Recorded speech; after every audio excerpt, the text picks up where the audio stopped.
All right, three, two, well, good afternoon, everybody. Good to have you here. Talking with Steve Smoot today. Steve emailed me not too long ago and told me a little bit of a story. And I instantly thought that you need to hear this story and you need to hear some of the ideas that he has about the concept of one flesh. You heard me talk about on the Daybreak show how I believe marriage is two becoming one. And then through divorce or death, it's that one possibly becoming two.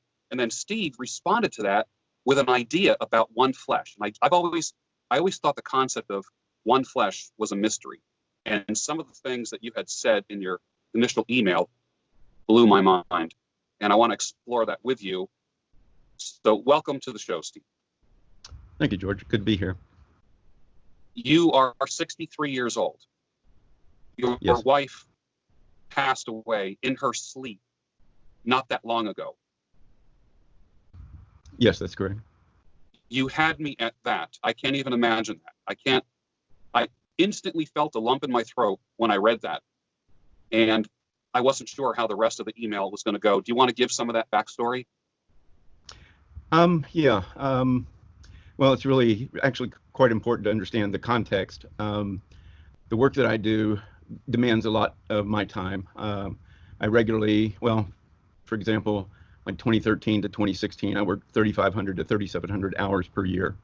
And that started again in January of last year. Starting in September, I was working on 7 patent litigation cases at the same time. And it's normally, if it's a big one, that's more than enough. So this was a lot of work. And I was working about 7 days a week since that time. And my wife and I tried to get off a couple of times during last year to just be able to, recover from everything going on, work and all that kind of stuff. And it just didn't happen. We'd get a couple of days off out of a 10 or 12 day plan, and then I was back at work, and that happened in October, November, and December. So I was really kind of getting tired of the way things were going with that. And then I really got pushed hard through December and early January on some very high priority cases, and up to my hours to 7 days a week, about 16 hours a day. So during that time, I got to spend very little time with her. I recall one night giving her a hug, passing her in the hall. And about 2 days before she passed away, I started planning something else that we could do right after, I finished up 2 cases. One case was actually due the day that she passed away. And when I say due, that means we had deliverables to the court. And another one was due that Friday. And so I was hoping that by Monday or Tuesday of the next week, we'd start getting some free time. And, I was planning to spend some with her and that kind of thing. Her alarm went off 6 a.m. on February 19th, and she didn't turn it off. So I got up to see why that was, and she was already cold. It took me a few minutes to really grasp that. I thought, is this really happening? I called my son. He lives on the farm with us, and told him what had happened. He came up. I called her sister, who lives about 1.5 miles from us, and they came over. I was really focused. I'm a problem solver, a very stoic personality normally, and I don't lose control. I focus on what needs to get done, and so that's where I was. I was dealing with all the sheriff's deputies coming in, the medical examiner, all this kind of stuff, and it really didn't hit me for maybe a day or two, and then it started to, but it really didn't come to its peak for about maybe 3 weeks or so. And so I spent a lot of time, just thinking about things going forward from there, and that kind of gets us into what we were discussing in the email. What was the cause of death, Steve? I suspect we didn't have an autopsy. I decided I didn't want one. I suspected it was probably a silent heart attack. My wife had a quadruple bypass in January of 2018, and about a month later, her dad passed away on February 19th.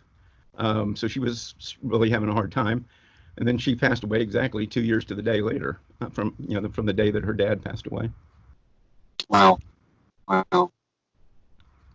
What were your last words to her? Thank you. I worked late the night before, and about 8 o'clock, she brought in my dinner, and I was too busy to eat it, but I thanked her for it, and she said she was headed to bed. I told her I would be in as soon as possible. I think I made it to bed about 12:30, somewhere between 12:30 and 1:30, and I even now wonder if she was already gone by that time. But it was the last thing that I said to her. Do you think the anniversary of her father's death 2 years prior was weighing on her? Was it? Yes, I do think so. What's interesting. I remember many years ago, we don't hear this much anymore, but you and I are about the same age, and you remember when people would say that somebody died of a broken heart. Yes. And you don't hear people say that anymore. No. Do you think that was a possibility?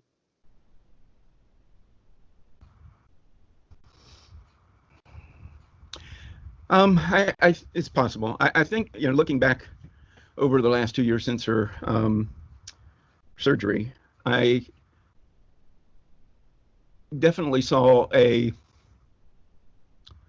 weakening of her spirit and her will to live, and she even said a couple of things like she was ready to go, which surprised me.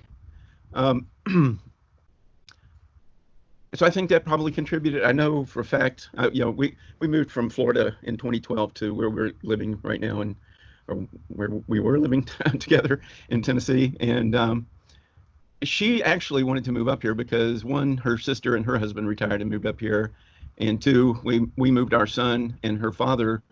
We built them houses up here on our land and moved them up here, and we were planning to move up in 2015, and early 2012, she said, "Let's go. I'm ready to go."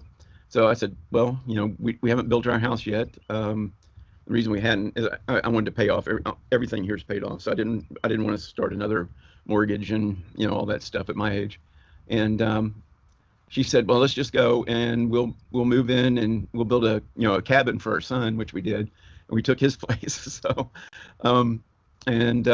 we made that move. Very shortly thereafter, she had an accident. The land that we live on is kind of rough. It's a man's property, and it's not a woman's property. It's very rough land. It's hilly. It's we get cattle on it. It's just not the kind of thing that women would find that much joy on it. Anyway, she actually fell and broke her left wrist just within the first few days of being here, and it was took a long time to heal and all that kind of stuff. She seemed to change about being here right after that, and so I think that probably contributed as well, how much she enjoyed her life here. Now she did develop new friends and that kind of stuff up here. She enjoyed being around her sister and her father. She found work that she really enjoyed with a local elementary school, and so those things I think kind of offset it, but I think a combination of things probably contributed to that sense of her spirit in decline, I guess. Yeah. How did that affect you? Her passing away? No, the decline of her spirit leading up to her passing away, and then cover that. Okay. Well,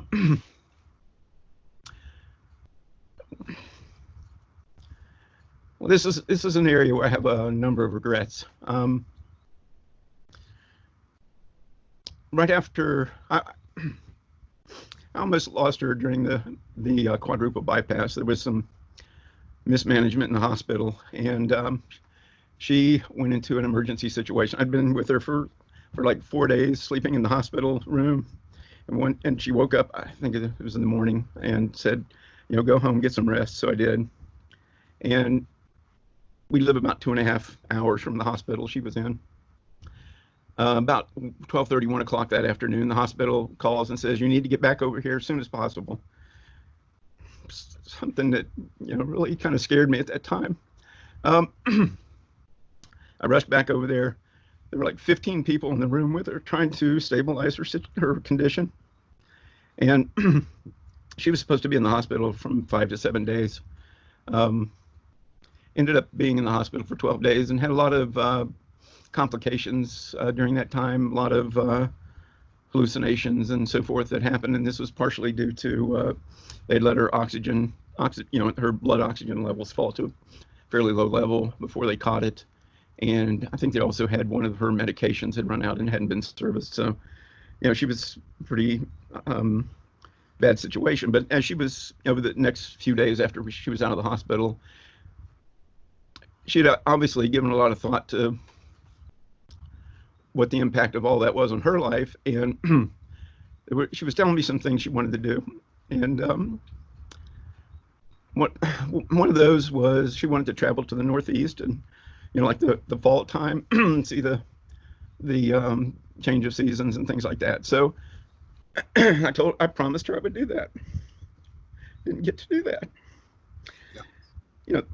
It was a series of things like that. Didn't get the time off with her in October, November, or December, other than a day or two at a time. And so that hurt. Just not being able to really do anything. Just being so tied up with things. My dad passed away on December 13th. Same thing. I was deep in a case. I couldn't go to see him. He went into the hospital on Monday of that week. December 13th was a Friday, and he went into the hospital. I said, "I'll get down there as soon as I can." They called me on Wednesday, said they're taking him to hospice on Thursday. I called the attorneys and the rest of my team members on the case and told them I'm gone. I got no way to continue this. I got to get out of here. And so I drove down to Georgia, got there about 8 p.m. on Thursday night. My dad was not conscious, and he passed away at 8 o'clock the next morning. We stayed overnight with him. Mm-hmm. So this whole series of things really, I'll tell you, the day that Kim passed away, I decided that moment I'm retiring. I'm not in that place anymore, but that was my decision that day. And I'd actually been thinking about it for over a year. Because one of the things I wanted to do that for was to spend more time with her, and hopefully raise her spirits, bring her back to some full vitality in her life. And couldn't get to that point. How is life for you since she passed?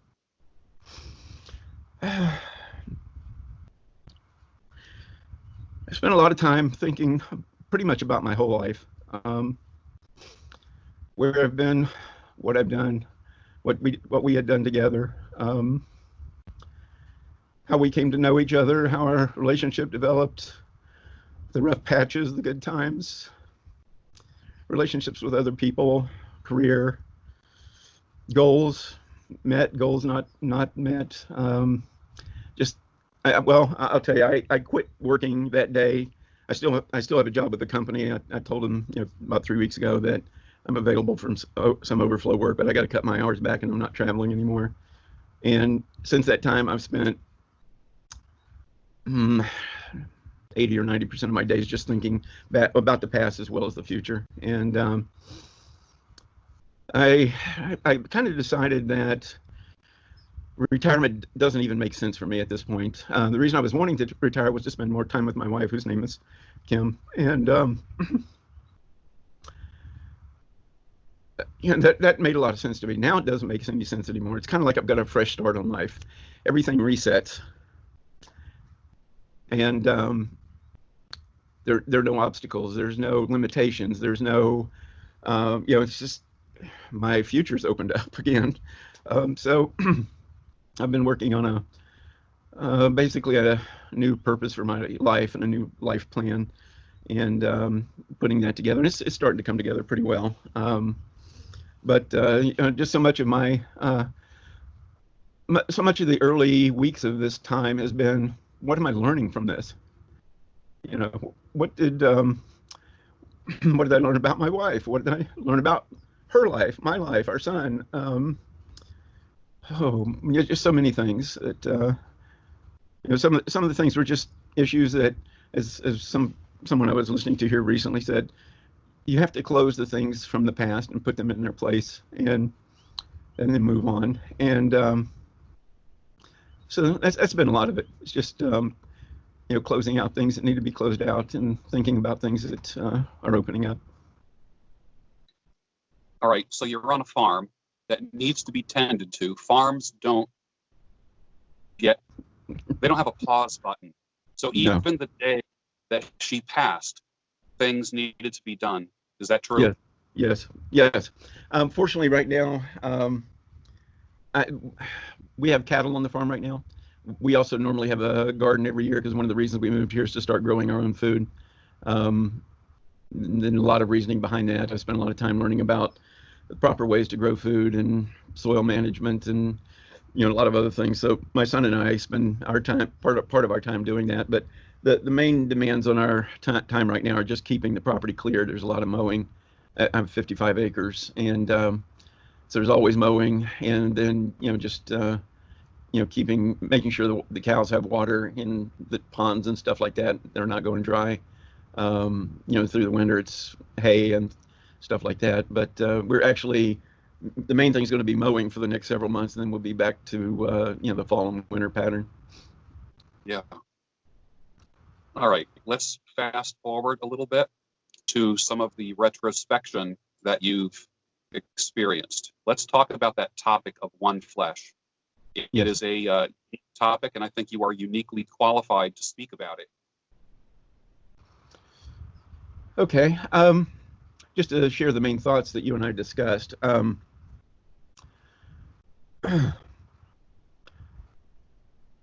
In the period of maybe about 3 weeks after my wife passed away, I started working on a celebration of life video for her. And it's a lot of pictures, a lot of things from her past, from our past, that kind of thing. Music that she likes, a lot of other things. And as I was working on that, one of the things that came to mind was the verses of Mark 10:8-10, which the verses are, and a man shall leave his father and his mother and hold fast to his wife, the two shall become one flesh, no longer two, but one flesh. And that just hit me real strong. I didn't even understand at the time. I've always had a, kind of maybe a detached perspective of what that really meant. It means, legally in our society, you're considered, one flesh, in a sense. You're together. You're a married couple. All that. That's not it. You're monogamous and not with anyone else. You're not sharing your flesh with anyone else. That's not really the meaning. It was really kind of a revelation that my wife and I had been one flesh, and so I started to parse that. What was behind it? What caused it to happen? What goes into it? And so as I started to think about that, one of the things I recognized was that becoming one flesh is not something that the man does or even has any power over. He has a role in it, but his role is not to cause it to happen. It's actually the woman that causes this to happen in your life. And it's because she recognizes something about you that gives her the security to be willing to give every element of her life, her heart, her mind, her body, her soul, her spirit, and her future life in this world to you as a man, as her husband, to your life. She's wrapping all of herself, she conforms all of herself and molds it to you, your life, and your marriage. And once I recognized that, I thought, why did she do that? Why would she do that? Um, and I thought that through, and I thought, well, what was it that she saw? Why would she be willing to do that? And it was signals that I was giving off about um, what I was planning for my future, um, the way I interacted with her, um, the way our relationship had developed up to that point. And I really don't know where in our relationship this occurred, because I wasn't aware of this first, early in our life. So I wasn't watching for, well, here's the signal, this has happened. So it happened somewhere, could have been, before we were married, sometime after we were married, but clearly it happened. It came to the point where she recognized that she could give me all of herself, and trust me with it, trust me to be her guardian and protector, her provider, her lover, the partner she wanted to have children with, um, to spend the good times with, and to survive the bad times with. So that was, I still am working through how does the man communicate that. There's some obvious things, you and I would know those things, but there's more to it than that. It's the kinds of things that women can read that we probably can't even sense. Until we get introspective enough to do that. So that was kind of where I came, to the recognition that this had occurred. And then after she passed away, it really became strong because something was just ripped apart from me. And it took a while to recover from that. I've probably still not recovered, but it was traumatic. I've lost 5 people in my family in the last few years. None of them were like that. None of them came close. And I was close to all my family members. Something was removed.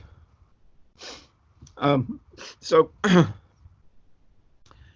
after I started recognizing, I thought, I need to really understand this well, because other people need to understand this well.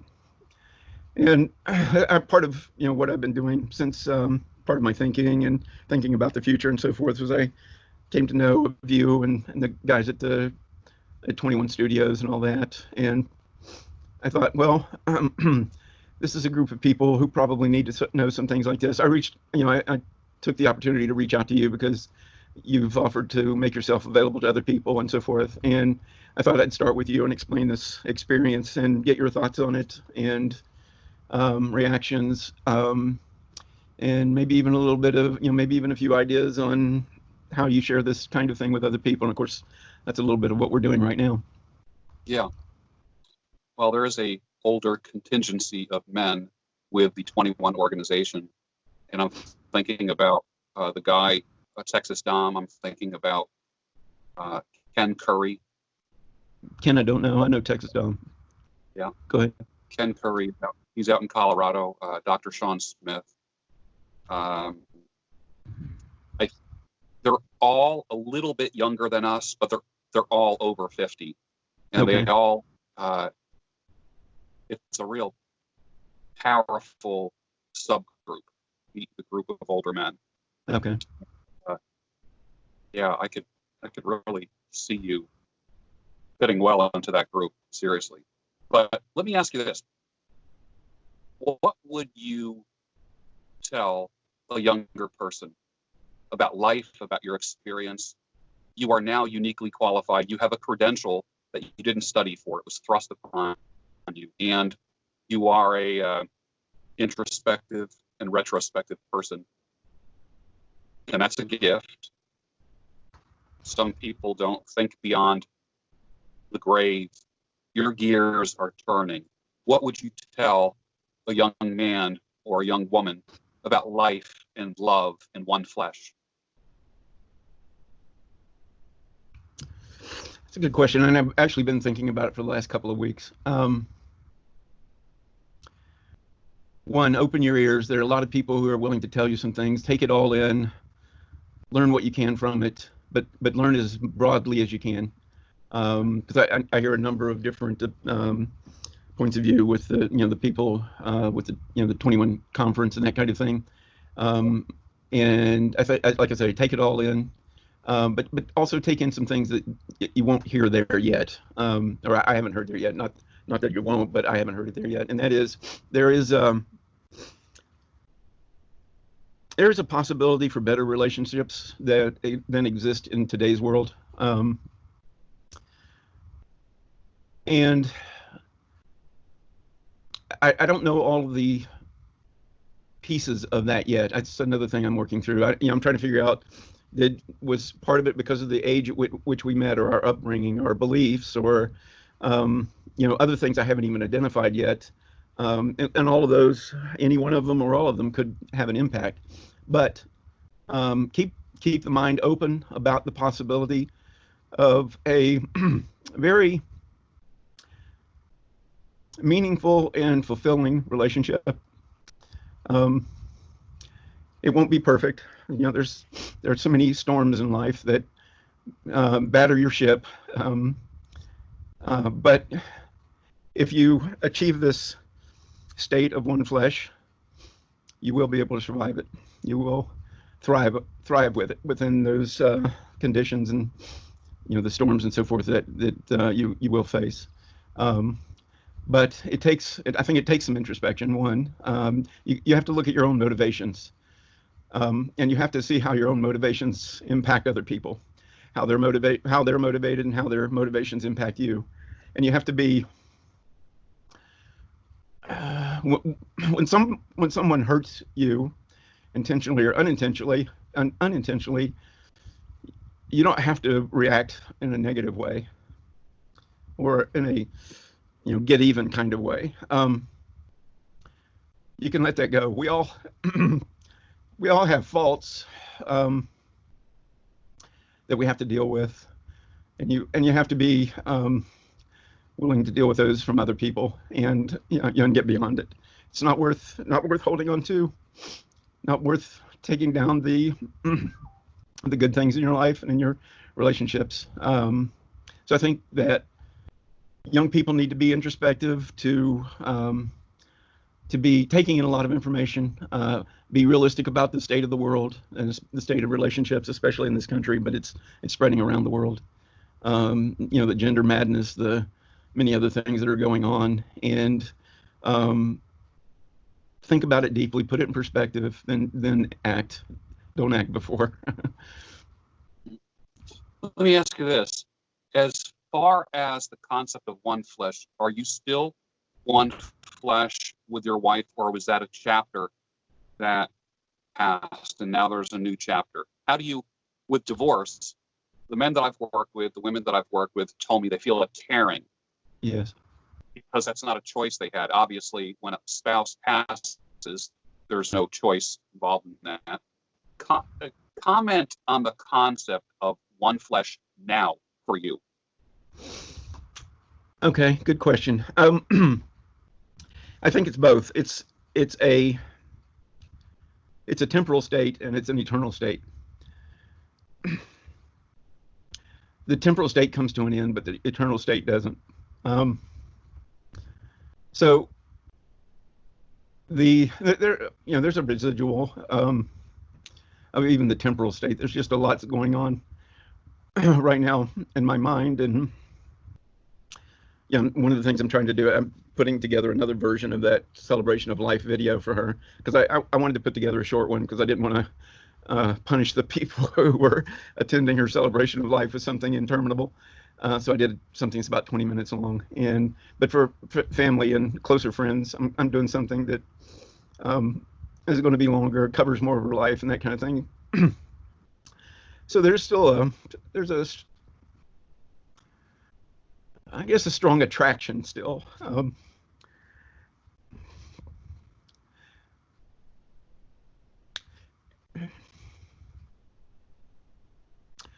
She was a beautiful person inside and out for her whole life.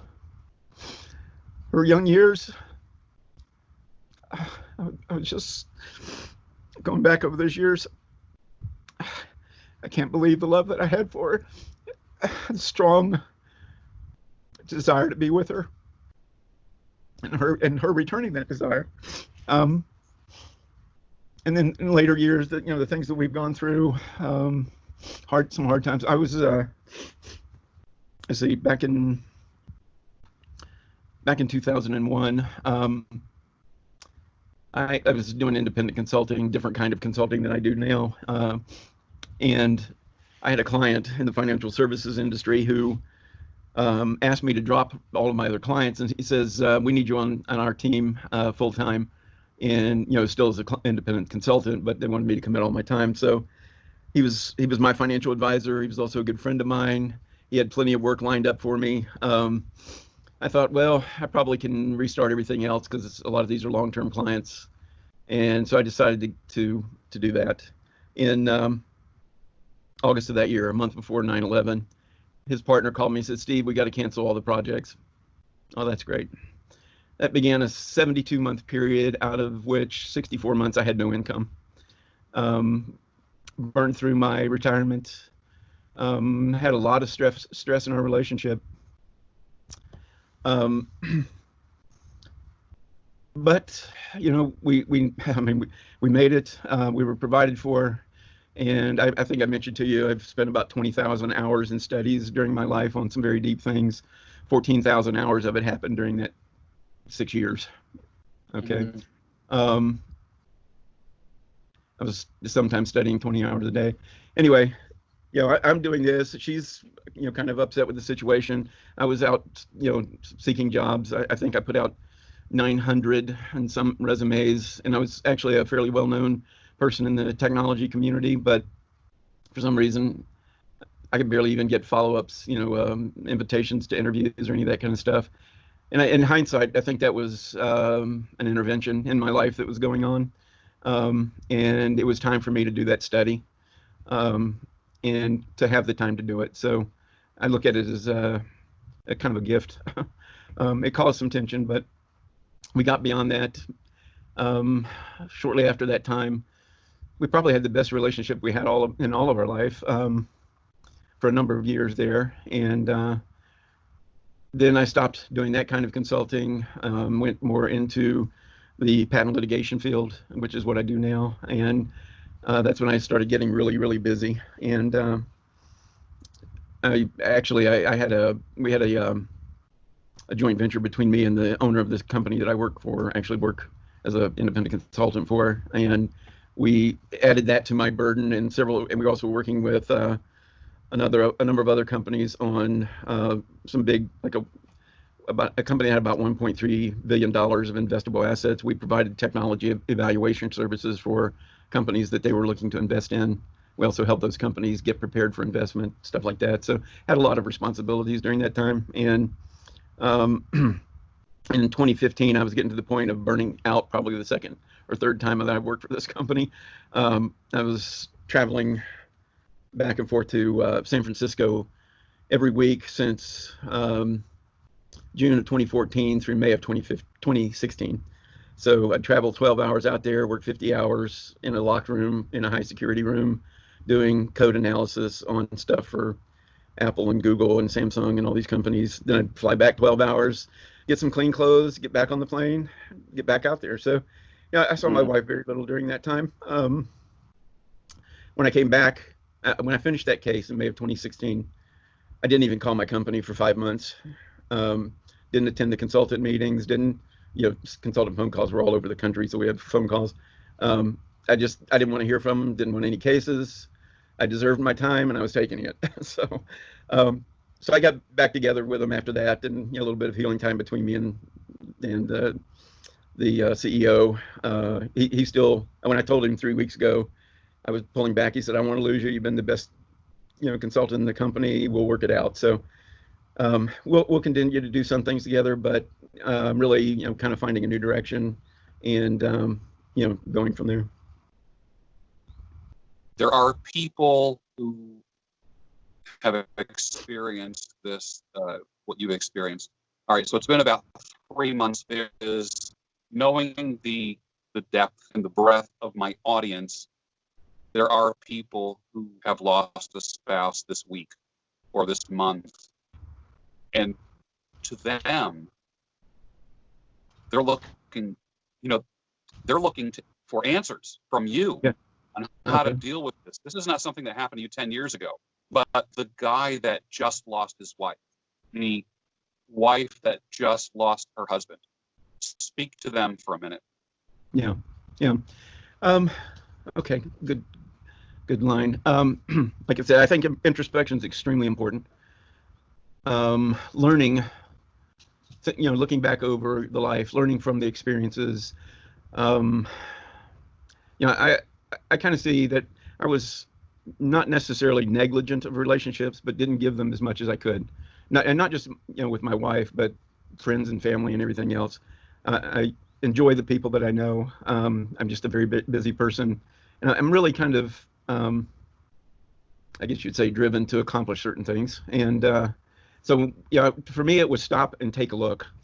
Now's the time. I've only had a couple of times in my life where I've had that opportunity. One was during that 72-month period, and this most recent one was during this period. And this one actually has been a much deeper introspection than I had time with back there, because I was doing all that study. But just ask yourself about yourself. Ask yourself about your spouse, significant other, whatever. What did that person teach you? I can remember, it's been some years ago, my wife asked me what it was I liked about her, and I couldn't answer immediately because I'd never sat down to think about it. That was one of the things I thought about since, should have been able to answer that. I can answer it in abundant detail now. Part of that was because, I gave it a lot of thought, but a lot of people that I contacted to let her know that, or let them know that she had passed away, wrote, long letters and cards and that kind of thing, recounting her qualities, her beautiful attributes. And one of them was that she always had a smile. She was always warm and personal. She was very feminine. She never was controlling or demanding or anything. Everybody recognized she always told the truth. She never had any secondary agenda or anything like that.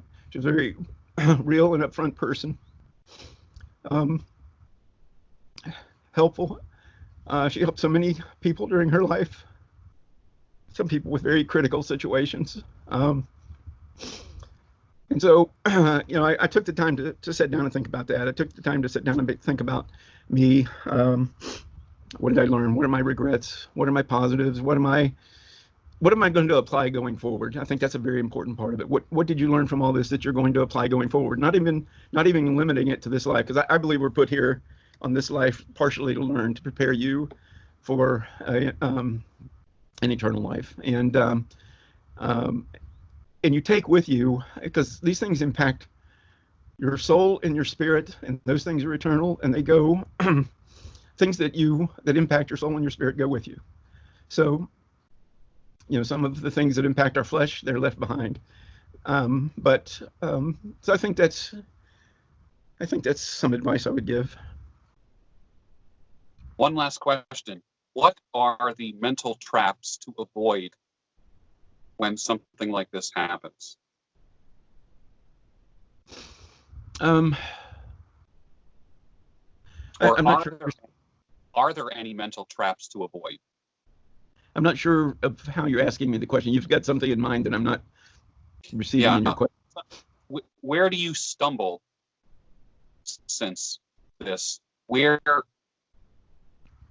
don't you want your mind to go? Where don't you want your habits to go? Very good question. A lot to think about there. Well, I can tell you about one thing that's been on my mind here recently. I've given so much thought to things that my wife's presence is kind of fading. I don't want that to happen. I know it's going to. So that's one thing. Another is being realistic about both um, areas where both of us could have improved something about our lives. To be realistic about it, but don't dwell on it.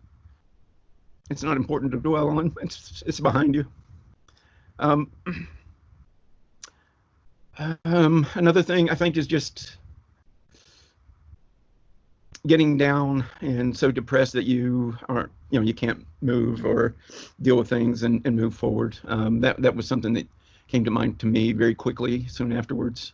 I knew that I couldn't do that. And I know that because I'm introspective. I'm telling myself, you can't do this. You're not going to do this.